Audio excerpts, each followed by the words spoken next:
Ángel sin Leo, con la posibilidad de que Nico no sea titular, ¿te ves con la banda?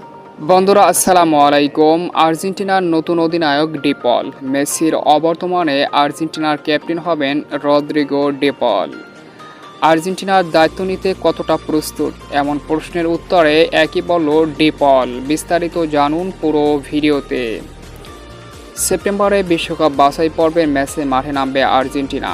সেই ম্যাচের স্কোরে নেই আর্জেন্টিনার দু অভিজ্ঞ খেলোয়াড় আনহেল ডি মারিয়া এবং লিওনেল মেসি। মেসি ইনজুরির কারণে স্কোরে না থাকলেও আনহেল ডি মারিয়া নিয়েছে আর্জেন্টিনা জাতীয় দল থেকে অবসর। তাই নতুন কাউকে নিতে হবে আর্জেন্টিনার এই আর্মব্যান্ডের দায়িত্ব, দিতে হবে আর্জেন্টিনাকে নেতৃত্ব, আর সেখানে এগিয়ে আসতে হবে বর্তমান সময়ের ইয়াং এই ফুটবলারদের।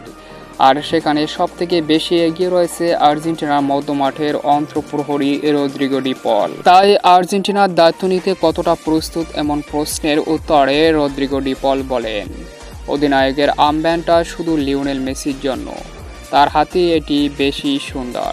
আমি যদি পাই সেটি হবে শুধু নির্দেশ পালনকারী হিসেবে।